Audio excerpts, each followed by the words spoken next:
panel discussion will be in the area of credit risk.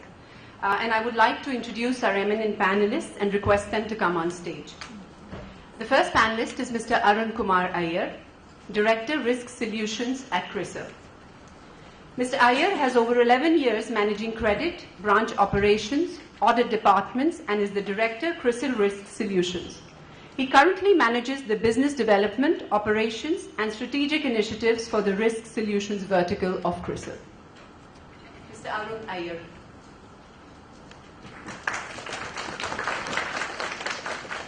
Mr. Loknath Mishra, General Manager and Head Corporate Banking for ICICI Bank. Mr. Mishra has over 15 years of experience in the area of corporate and commercial banking and is currently the Head of Corporate Banking for ICICI Bank. He also heads the Structured Finance Group and Capital Markets Group of ICICI Bank. Mr. Loknath Mishra. Mr. Ashish Agarwal, Chief Risk Officer, Yes Bank. Mr. Agarwal has over 17 years of experience in commercial and investment banking, spanning across structured and project finance, syndications and underwriting, high yield and distressed asset investments, credit rating, credit research, and risk management. Mr. Ashish Agarwal. Ms. Shalinee Mimani, Chief Risk Officer, Edelweiss. Ms. Mimani has over 15 years of experience in the banking industry in the retail credit and risk management functions. Currently as the Chief Risk Officer for Edelweiss Retail Finance, she is responsible for the credit policy, portfolio management, MIS and analytics for the retail business. Shalinee. Mr. Somak Ghosh, Managing Partner, Contrarian Fund, Founding Member, Team Yes Bank. Mr. Ghosh has over 8 years of experience in the bank's executive management, the Management Credit Committee, and the Asset Liability Committee. He has extensive operating experience in creating and implementing strategies across early-stage startup businesses and finding bootstrapping solutions necessary at the early stage of an organization. Mr. Somak Ghosh.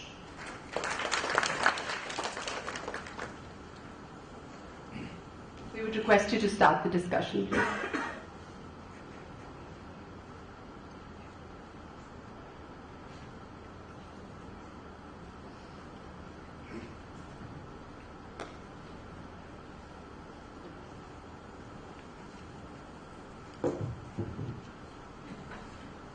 Interesting evening to see all of you come here and have a discussion on such a serious topic of credit risk. So let me begin. If you've seen the past decade or so, I think the emerging market banks have seen an unprecedented rise in their fortunes. We always have had higher Tier 1 ratio and low cost to loan to deposit. However, that's clearly changing. There is increased tightened monetary policies coming up. There is a changing regulatory environment that is happening. So what's happening because of that? There is an increased risk cost associated with it and declining in profitability. The moment we talk about increasing cost and declining profitability, that opens up the ears of all the top CEOs and the boards of the banks or financial services, right? So it impacts straight away to them. So what has been a major shift? The major shift has been that the traditional way of we looking at risk has changed. And we have been asked to look or shift the focus from just measurement, compliance and control to mitigating the challenges in credit, capital allocation and liquidity. So that is going to be the theme of credit risk as we go forward. And it's one of such an interesting topics that we are here, and I have with me the eminent panelists here with diversified experience in their own sphere of activities. And I would like to take this opportunity to ask a few questions and try to facilitate some of the changes that have happened in credit risk as a whole. The most important thing is the traditional banking has changed a lot. So no longer banking has become a virtual entity, as we see. No longer we go to a corner of a bank where we see a building there and then we do a banking, right? Things have changed. It used to be when we started financial services. I remember a quote from one of the eminent gentlemen that banking was all about people and paper. But as we moved ahead, banking still remains about people, but it's no longer paper. It's become technology. So obviously it brings its own risk, and here we are to talk on credit risk. My first question, I think, would be to Shalinee, where we have had a financial crisis hitting us in 2007. And I'm pretty sure everybody would have read a lot of articles that have come out of that. What do you see has been the major learnings from the crisis? And is there a way or a change that has happened in the risk governance framework? First of all, very good afternoon to everybody, and thank you, Imarticus, for having this conference and all of us here. Okay, to answer your question, I would go back to 2007, where the crisis hit all of us and the global financial world. So, what exactly happened during those days? The complete collapse of the leveraged loan portfolio. There was a loss of liquidity in the asset-backed commercial paper products. There was lack of supervision, lack of control, which we saw in a lot of organizations. And what we found was a lot of organizations were not really prepared for the crisis which hit everybody. So so many things happened during that time, and so obviously, now when you go back and you look back, you tend to find what exactly went wrong. So we did see that some of the organizations were able to put up a better resistance. They were able to cope with the stress better as compared to the rest of them. So what were sort of differentiating factors which enabled some of these firms to be able to wade through that stress? If you look at those, those can be some of the learnings, and many organizations today, they have already started working on it. So what were the good things which helped some of these institutions? The effective, number one, I mean, we can actually categorize them into some of these broad categories. There has to be effective way of identification of enterprise-wide risk. So it's a firm-wide risk if you can identify and you can analyze. So some of these firms were in a better shape, who had actually identified some of these risks. There were organizations who were able to allocate capital better. So the balance sheet management, the liquidity management, these things were ignored by some of them, and which really led to the debacle also during those days. There was, supervision, control with respect to, right from top board to the middle level management, top level management, and to the, lower level management. The understanding of risk is one risk language, which if everybody speaks, that really helps, those times. So these are some of the things which you can actually look back and see, and work towards, make some improvement in these areas. So what exactly happened was, post the crisis, many organizations have looked into the risk culture. So risk culture, if you are able to embed right from top to bottom, because this is very, easier said than done, because there are lots of challenges over here in terms of you have to balance business along with risk. So you need to see that you are able to generate volumes without compromising your portfolio risk quality. So that is something which organizations have started working on. People have started, but I won't say that we're almost, we are there, but there still a lot needs to be done. The other learning was to have some kind of a risk appetite statement. So some organizations did have risk appetite statement, but it was just a statement. It was not very quantifiable. So now what we've seen is a lot of organizations have put risk appetite. They have very, not only made a risk appetite statement, but also embedded them in their day-to-day activities. So now the risk, the business decisions, the credit strategies, they're also driven by the risk appetite statement. So that was one key learning, and a lot of organizations already started doing that. The other thing was in terms of supervision and control. Now we see a lot of regulatory changes have happened. Every board needs to have a risk oversight committee. Those kind of things which are changing now. So the board members also need to have an oversight on risk. A lot of policies required to be approved by the board. So earlier there was a disparity in the way the risk was driven by the senior management and the risk which was perceived by the board. So there is, alignment happening over there. The other thing is the stress testing. A lot of, we've started working towards stress testing of our portfolio. Again, there are challenges around that because there are data challenges. Unless you have the right data, unless you have the right information, it becomes very difficult to really stress test your portfolio. So organizations are working towards that as well. There is a lot of investment which is happening in IT because, another learning was if you do not have the right reporting system, the right MISs, it becomes very difficult for anybody to, know what is happening in the organization. So there's a lot of investment which has happened in IT. And I think it's an ongoing process. It's no more, as Arun just mentioned, it's no more traditional kind of banking which is happening these days. It's more of data-driven, analytics-driven, and today the buzzword is digitization. Everybody's talking about digitization, P2P, B2B. A lot of these things are happening, and that's how we will change the way we look at risk today. Globally, this is what is happening today. I think broadly these were the learnings, and we are not, people have worked towards it. We are still not there, and the challenges are there. There are a lot of challenges because all this requires, expertise. It also requires a lot of resources because you cannot do all this overnight. So it is still, very, very challenging environment.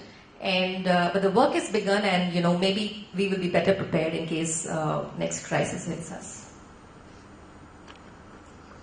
Thanks, Shalinee. I think you mentioned 3 keywords there, and I think I would use that to open up the discussion with the other panelists as well. The first one is something you mentioned on the regulatory trends and the challenges and the changes that have happened. So very interesting there. So there is an emerging trend in the way you manage credit risk. And how have these regulations kind of changed the way we manage and mitigate credit risk? And I would use this opportunity to ask Ashish, the hardcore practitioner of risk in a bank, I think, to get his perspective on what have those regulatory changes which have helped to mitigate the credit risk.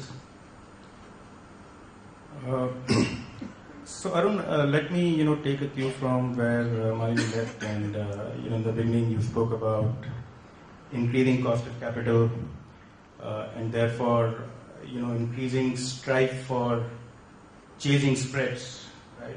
That the banks are going towards, and therefore the precarious balance that you need to strike between risk and return, right? So I think while 2008 does not impact India as much because it was more of a global crisis, domestically we were still fine. But I think, and a lot of this was to do with some very proactive, very forward-looking risk governance framework which we always had. But what has changed in the last few years in particular, and in the last couple of years specifically, is that RBI the regulator always was looking at, the supervision of the banks as more of a compliance function, right? So when RBI used to visit banks, it was more transaction processing. Are your transactions in line with what the different RBI regulations are? So it was more of a dipstick on whether you are complying with what RBI has said. Now that has changed significantly over the past couple of years. So what has happened now is RBI has become far more proactive in the regulations. So they have changed from a compliance-based inspections to something called a risk-based supervision, right? So earlier RBI may do a once in a year inspection. If they are a little more concerned, it could be, the frequency could be more. But now it's a continuous process. Every quarter RBI would ask you for data, which effectively helps them figure out, not just on a bank specific basis, but on a schematic, on a overall sectoral basis, to say where exactly is the risk lying, right? So it is forcing the banks to introspect and actually look at risk rather than compliance, right? I'll give you specific examples. So concentration risk, for example, Right? I mean, earlier, RBI would not bother about what your top 10 borrower exposures are, or what your top 10 group exposures are, what your collateral concentration is your collateral correlated, so you still could have, let's say, shares as security of the same underlying borrower who you have lent to, and you could still be sitting pretty, assuming that you had shares as collateral without realizing it's a correlated collateral, right? So there are, a lot of such data points which the regulator is looking at to force the banks to identify where exactly is the risk residing. And therefore it has become far more proactive than what it was earlier, right? So on a real-time basis, the regulator actually knows where really is the overall risk in the system building. In the last, almost a decade now of my banking experience, I had never seen the regulator actually doing thematic, reviews. Right? It's only very lately that the regulator has started doing thematic review, right? So they would do a review of, let's say, leverage companies and look at exposures, which the banks may have cumulatively to these groups, and just to see whether there potentially could be a contagion effect. Right? So RBI, therefore, basically the regulator has become far, far more proactive, far more, risk-oriented than compliance-oriented. In fact, they have left compliance absolutely to the bank itself. Right? So what they are looking at, whether you know what your risk is, whether you know where your risk is sitting, and do you have enough controls to say what the overall risk you carry, right? And therefore, what is the residual risk? And against that residual risk, do you have the right capital, right? So, I still could say that as a bank, the bank could be doing low to medium risk business. And the residual risk with the adequate control that they may have may be low. And therefore, the regulator still could conclude that no problem. You're fine with the 10 to 10.5%, CRAR, 7%, CET, 8%, Tier 1, etc. But if they conclude that the residual risk that you're carrying, one is the intrinsic risk which you have, post the control that you implemented, if the residual risk is higher, then they actually are not shying away from saying that you need to have an add-on capital, right? So you could have banks which could potentially intrinsically say that, in the judgment of, let's say the regulator, and therefore somewhere they're also trying to put a lot of self-regulation on the bank, but they're forcing them to say that on a delta basis, which is your inherent risk minus the controls, you actually carry much higher risk, and therefore you're not good with 10%, you need to have probably 12%, right? So that is something which is, really one very good thing which is happening for the banking sector per se. The other thing which the regulator is focusing a lot more today is to bridge the information asymmetry which was existing so far, right? So we actually could have had a lot of instances where the borrower could be defaulting to Bank 1, but could go to Bank 2 without Bank 1 realizing that there is a problem, Bank 2 lending. And there is somewhere you could say, the same pie is moving from one hand to other, but intrinsically there is a problem. Now, the regulator has introduced something called, there's a CRISIL database in which all the banks on a real-time basis, on a daily basis, are supposed to report what their overdue situations are with their entire portfolio, which is, let's say, individual borrowers greater than 1 crore. Right? And this information is available on a real-time basis, end of day with each bank to say what the situation is with XYZ bank, what is the asset classification, etc. So this has actually reduced the information asymmetry big time. And that again is something which is to my mind a very effective way of mitigating a lot of this risk. The regulator is also putting a lot of dry powder in the hands of the banks. So there have been recent regulations with respect to few of these. To my mind, may not be as practical, but at least it's a step in the right direction. Right? So there is a recent regulation which came up, which is a circular on strategic debt restructuring, which gives the banks the right to convert its debt into equity. Cumulatively, the regulator is saying you can convert up to, you need to convert, if you want to convert, at least you need to take a majority control and therefore have more than 51%. You need to have the requisite corporate approvals in place, etc., etc. But still, it's a step in the right direction where you are at least giving the dry powder to the bank to say, if you don't behave, we will act. So a lot of these proactive things are happening, which to my mind are is somewhere on a long-term basis will really strengthen the overall banking system in a good way. It's a brilliant perspective that you brought in from the regulators, because I think we're all used to regulators. You think of an RBI as a regulator, while it's done a beautiful job in terms of governance of the banking industry. The regulator is always seen cracking a whip on the banks. And I think it's like a teacher whipping a lash on a kid, and for the simple reason that you want it to be right. It's not that the intent is to make things worse. I think that you talked about information symmetry that's been emerging now. And the next question there would be, it's very interesting if you look back, and all of you are practitioners of credit risk here, isn't there a lot of data flow that should happen between the banks or from the industry perspective? And we just don't seem to have it. So I don't know how many of you are, would be sharing the loss data for a credit consortium. Have you even thought about it? In an operational risk world, and I'm sure the panelists of the operational risk would share, there are a lot of firms globally who run a consortium for capturing the operational risk. And in India, there was an initiative by RBI along with IBA though.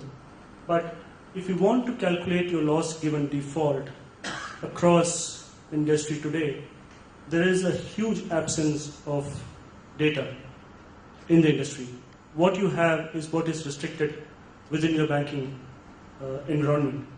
That's very surprising, given that if you're going to talk about credit risk, and if you're talking about India, where I believe we have one of the strongest practices of credit risk there, do we certainly need a data consortium for a credit risk management of all these credit risk losses? Is there a need, or are we moving towards the right approaches in terms of having these kind of consortia on the credit risk? And I would like to invite Mr. Loknath Mishra, who is senior most person from ICICI and one of the largest lenders today, on his perspectives on this element of data consortiums and credit risk. Hi, am I audible? Yeah. So let me just touch upon few points what were discussed earlier, and then come to the data part.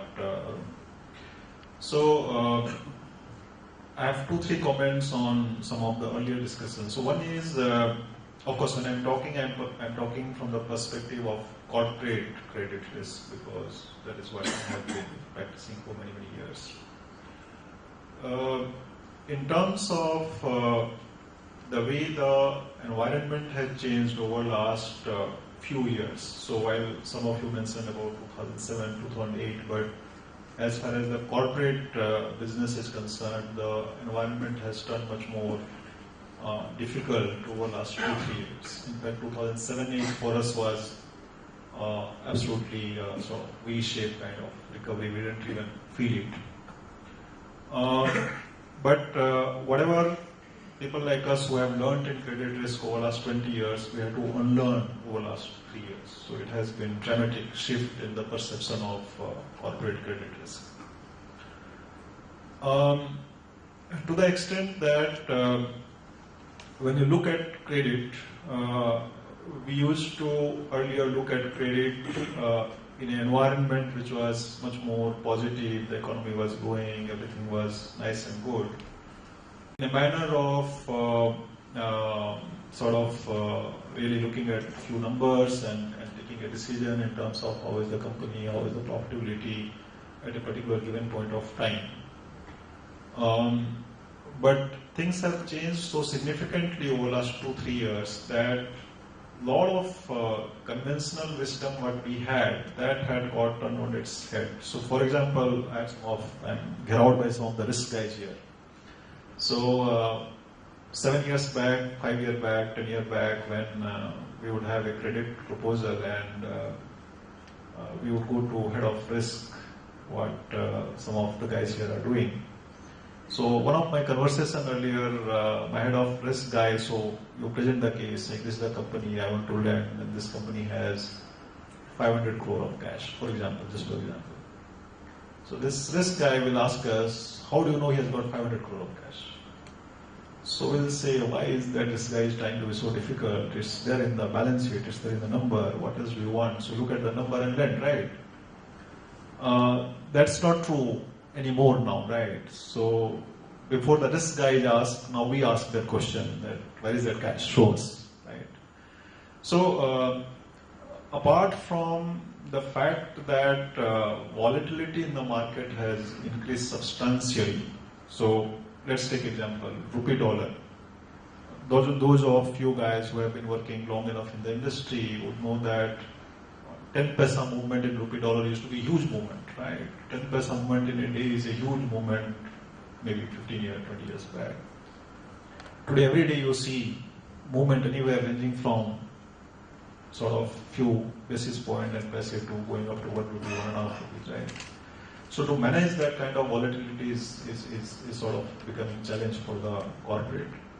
Second is, while a lot of guys are happy about lower prices on various commodities, it's a huge challenge for a lot of guys who are dealing in those businesses. If you are dealing with certain things and the price suddenly becomes 20% down, you have a challenge on that.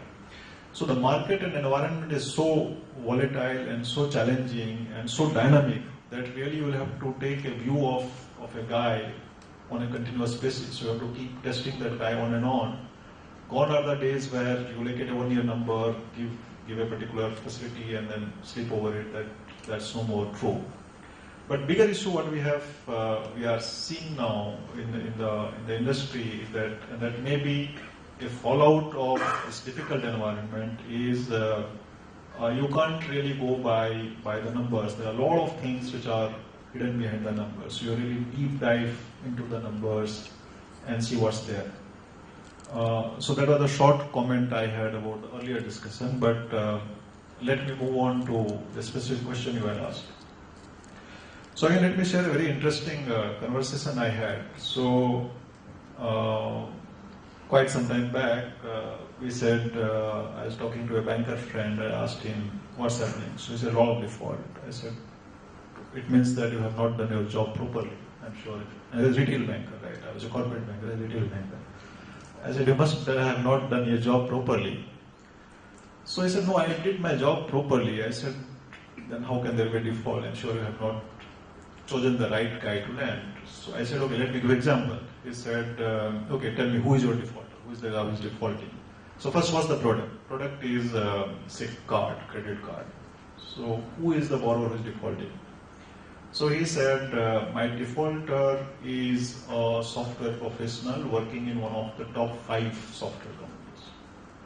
Now, do you think I was wrong in choosing the guy?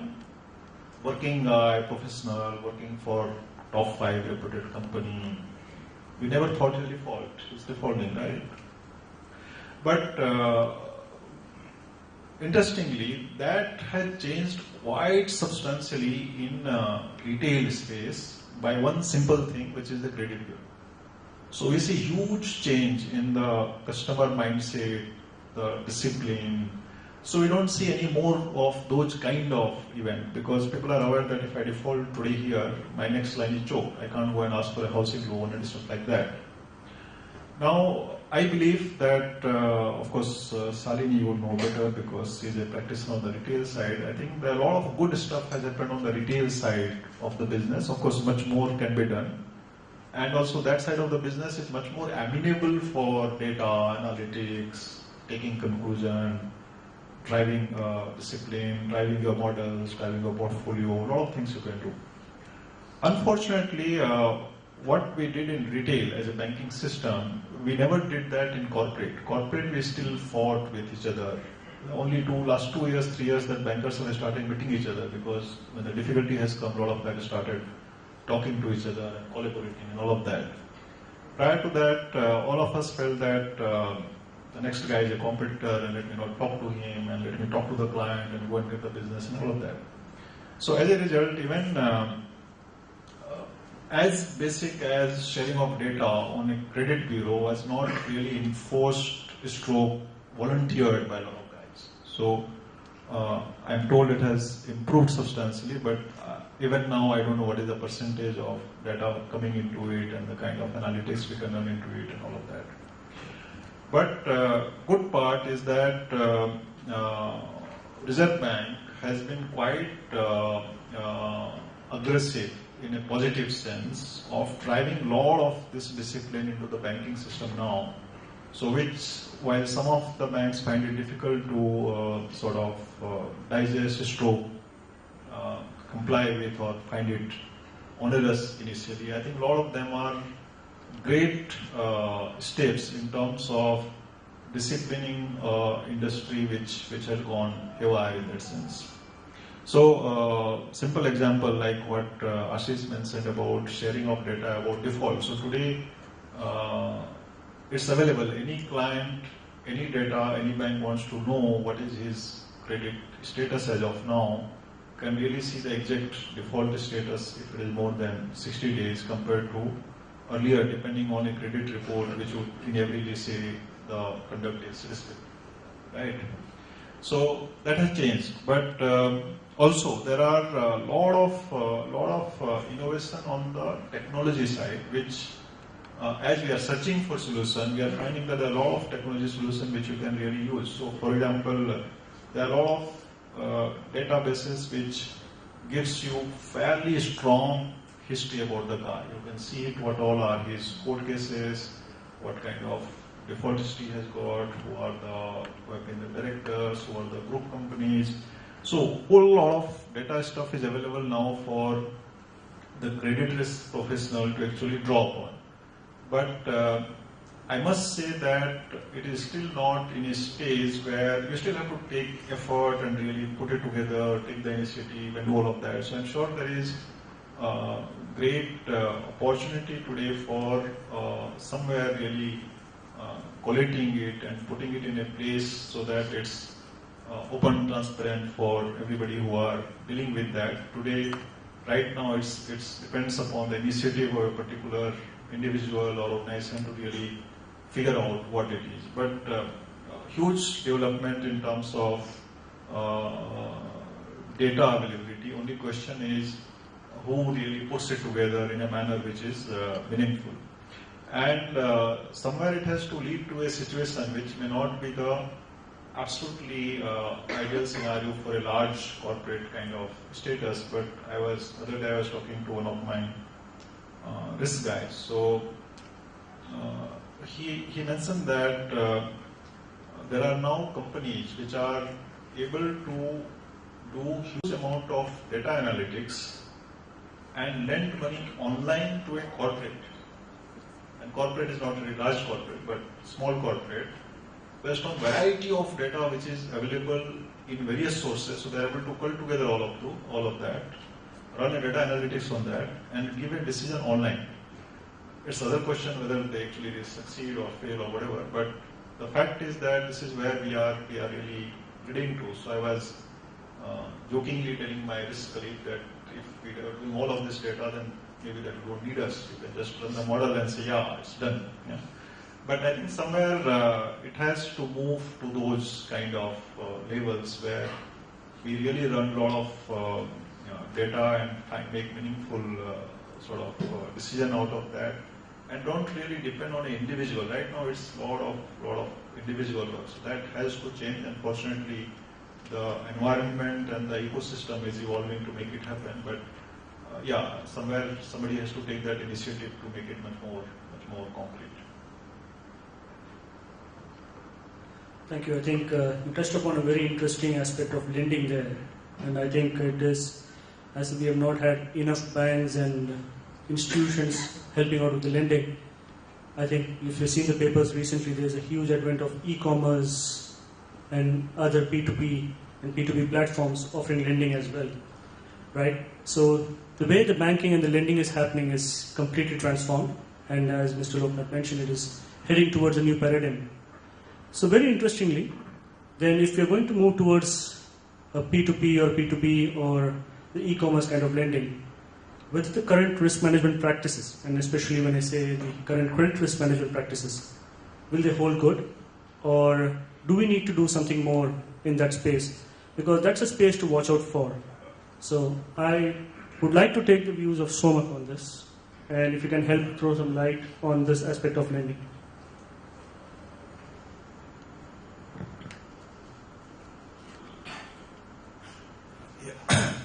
Thanks, Arun. So clearly, as far as when we look at the advent of online lending, at least currently what we are seeing is more in the retail lending, or at best from the corporate side, the MSME, micro and small enterprises, corporate entities which have difficulty in accessing formal banking channels. Those are the kind of entities, including retail, that is accessing the, let's say the technology-led, technology platform-led lending sort of, opportunities. Now within this, if actually one looks at it, and despite the presence of senior risk colleagues, I would say that rather than asking the question that are the current practices enough, I would say actually for lending to the segments that is opening up through these DTP sites, actually the current risk management practices are non-existent. So because if they were existent, then even within the current system, some of these would have been this thing. So what it actually one needs to look at is really redefining the risk paradigms to take into certain unique risks that these segments open up. And I personally think that in the early stage where a lot of exuberance may be shown, is actually a lot of fraud risk, is very much there on the cards. What I do hope is, again, in the interest of time, I will sort of keep the answer short. What I do hope is that these new customer segments that are opening up due to use of internet technology-enabled platforms, I hope people don't, and these are all usually data-driven decision-making sort of approaches. Something that was mentioned with respect to by Loknath as well. Now, I hope, and I am a strong believer that as far as credit risk goes, it needs to be you cannot completely, or one cannot completely dissociate the individual from the credit risk decision. The ability of the individual to make better decisions can be enhanced through the use of technology, through the use of data analytics, but in that sense I remain old-fashioned. I do not believe that that one can, it will be to our peril if we do away with the individual decision maker, and possibly one may see, go back and revisit the crisis of 2008 to 2010, which, if one again goes back and sees, was primarily driven by over-dependence on risk models, right? And because the minute one over-depends on a risk model, it does enable, whether by omission or commission, it does enable those models to be tweaked and gamed to achieve an end result. So somewhere the individual comes in. So so that is what incidentally, I must also say that I now primarily I am in angel investing.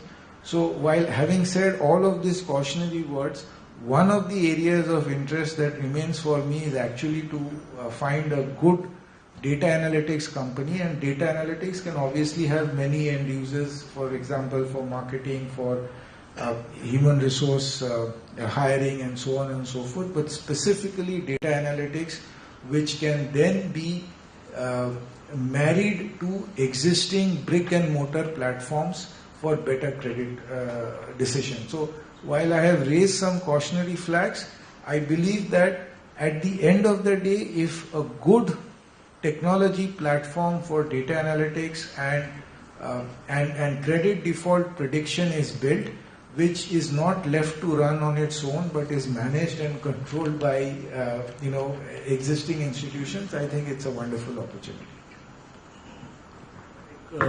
well put, and so I will not leave you there. Then you brought up then an important point there. Then, so if you believe data and technology being there where it is, and human judgment still remains, so what would be the talent that you need to have in a credit risk manager? And I'm saying there's a learning platform here, so I think it would be good to address. I'm pretty sure there are a lot of senior guys here who want to hire good people in the credit risk team. So what would you like to look into your risk manager? So, so I'm going to take an example which, and there are obviously limitations to this example, meaning that don't overextend the example. So it's a very specific thing. This is a very famous statement that Sherlock Holmes was, used to say to his friend Dr. Watson, which is that if he ever turned to a life of crime, he would be unbeatable because he would be the cleverest, criminal in existence. And the link here is that actually the ideal risk manager, from my perspective, is someone that the business side would love to hire, right? Because, actually, what Loknath mentioned, that, increasingly, we had this, we have gone with what I would say the American or the Western approach that, risk and business are supposed to be antagonists to each other, and, whatever, maker, checker, and all of that. So they are, avoid conflicts of interest, etc. But I truly believe that if you are a good business manager, you cannot ignore risk. And if you are a good risk manager, you cannot ignore business. So at the end of the day, very important to create that. So one of the things, one of the things I would actually look for while hiring a risk manager is actually to see is whether if the business side would be equally excited about hiring him. And by the way, the same applies on the business side as well. So it's not a one-sided thing. To that end, I think I'm not aware of many organizations. Some organizations do, and some organizations do it at a much later stage in the professional life cycle. But definitely, I would say I would encourage organizations to commingle the career paths of risk and business professionals from a fairly early stage, so that the best way to actually gain strengths in each other's areas of expertise is actually to spend some time with significant line responsibilities. I also am not a great believer in this 2-month company-wide rotation thing. I see I've gone through all of that, and basically it gives you an opportunity to have a 2-month party at the expense of the company. You don't have any line responsibilities, and you are basically, which is good. You pass out of college, you have had 2 hard years of work, hopefully, and so you need 2 months to party. So that's fine. But I'm saying that if we, rather than paying lip service to, let's say, cross-functional skills, one should really have at least a couple of years of assignment across, business and risks with line responsibilities to really appreciate and take those skills on board.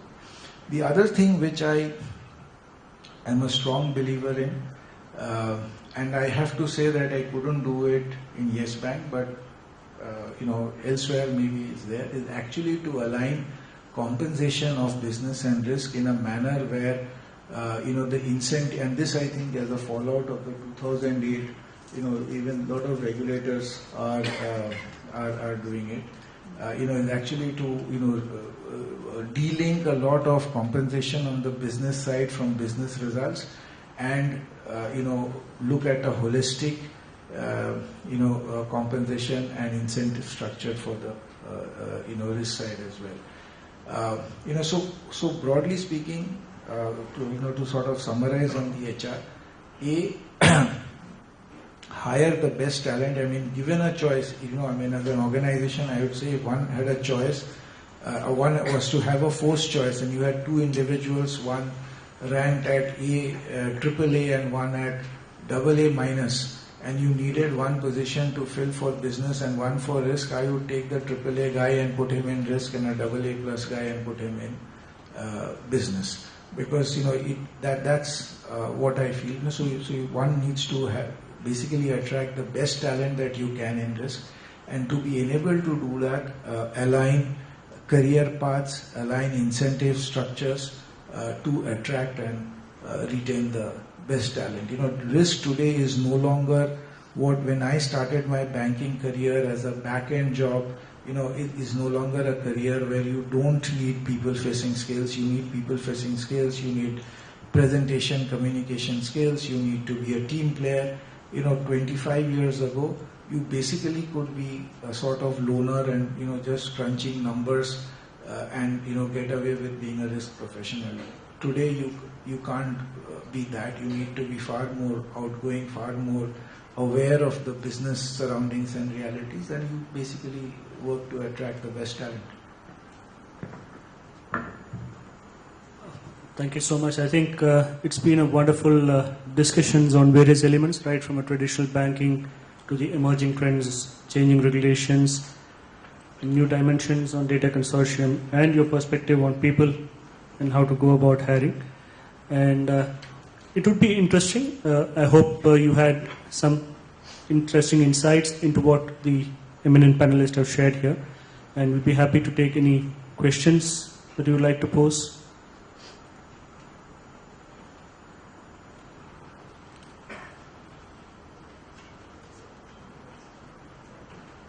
I have a question because private committee, I am running for tax capitalizing management. So though I'm not a banker anymore, and probably I'm a little out of touch. But any development of the central repository on large credits, is data being shared? I think there was a lot of conversation here on the fact that data is being shared on the retail side, but not on the perhaps on the institutional lending side. Or wholesale lending side. So I just want to keep myself updated. Is there data getting shared, or at least is there is that a one-way flow into the RBI and not back? Anything on that? So it's a two-way flow. So that is exactly what I was mentioning. So all banks who are sharing this data into RBI are at the same time, again, on an almost real-time basis, getting data from the Reserve Bank on what the positions are across banks.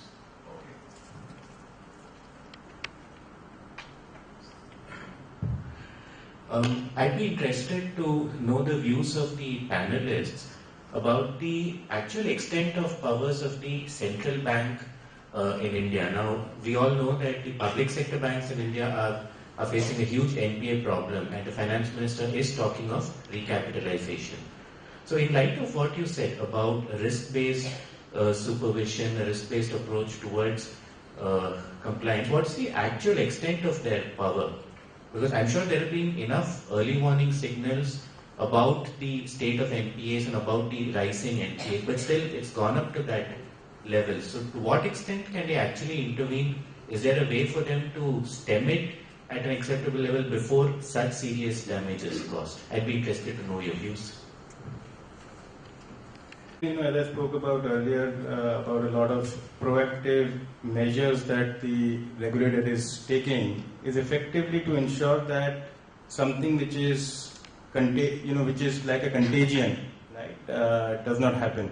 Now, the approach which the regulator is now following for the last 2 to 3 years, where to start with they had covered almost 30 odd banks, which I understand would go up to a much higher number, and these 30 banks, my guess is would cover almost 80 to 90% of the banking assets, is into something which is a continual supervision, which is almost real time, with the quarterly data which is getting into the Reserve Bank to see if there are any early warning signs which they could figure out, and therefore they need to take, if at all they need to take any corrective measures, whether it could be bank specific or it could be at a bank-wide level. So there are a lot of circulars which keep coming, which are effectively nothing but the result of few of these early warning trends, stroke remedial measures which the regulator wants to take.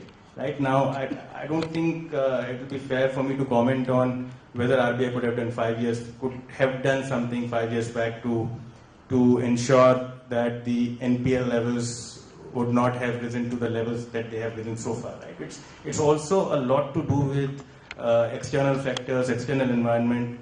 As Mr. Loknath was mentioning earlier, probably the last 3.5 years have been one of the most stressful as far as the economy is concerned, as far as the Indian banking system is concerned, and this is something which is prolonged. Right? So far, whatever we have seen has not been a sustained downturn. Right? What we have been seeing for the last 3.5 years is a very, very sustained downturn, and you therefore cannot necessarily blame a lot of it on bad lending, if I could call it. It's the external factors are such that it probably has been beyond control. You'll always have some bad apples in the whole thing, but by and large, would it be fair to say that the lending was irresponsible? Probably the answer to my mind is no.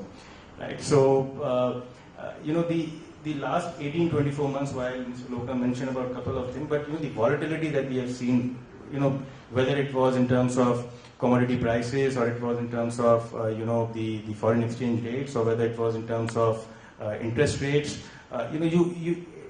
there was no way that you actually could predict and box a lot of these things. So last few years have actually been beyond I don't want to call it 2 sigma, 3 sigma, but it's effectively has been a very, very prolonged domestic downturn which has resulted in whatever it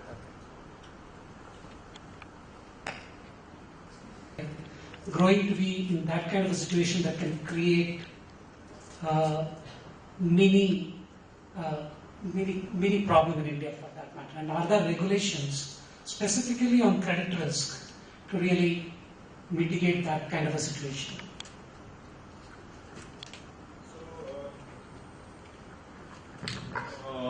To my knowledge, there is indeed a framework today which defines certain large entities as systematically important, and the regulators have a different yardstick for those institutions. So there is already a framework for that, for ensuring that these institutions operate at a standard and level which is different from other, for the simple reason that they pose much higher risk to the system. So it's there, and they are subjected to different standards in terms of the norms what they are supposed to meet. I am not fully updated on the various parameters and which are different and things like that, but there is indeed a framework on that. Just to question the earlier question, somebody asked whether RBI is powerful, so I can assure you RBI is very, very powerful, yeah. Only thing is that what you have to understand is RBI is not executive, right? So banks have to be managed by people like us, and RBI can indeed influence the direction of business by policy, setting guidelines, setting regulation and things like that. And the current situation is something which has happened over the last few years, but the mode in which currently RBI is operating is fairly aggressive in terms of setting right a lot of this stuff. So to that extent, I think RBI is fully cognizant of what needs to be done. They are very, very powerful, I can tell you that. And they are taking a lot of right steps.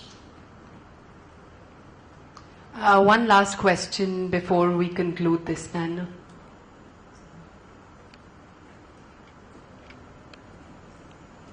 Thank you very much. Oh, there is one. Yeah, there's one question. I'm Rupendra, I represent MSCI here. My question is regarding liquidity risk. I think one of the panelists mentioned about that. So typically what we see with our clients when we talk about liquidity, there's a lot of data missing in terms of quantifying the same things like bid-ask spreads are not available, or the trade data is not available. So, is there something happening in the Indian markets which probably would help us, kind of give some good solutions to the clients going forward on this aspect of risk as well? And basically, I'm kind of want information on liquidity risk. Well, indeed, the market risk panel is a more appropriate forum to discuss that. Thank you. Thank you very much. Thanks to the panel.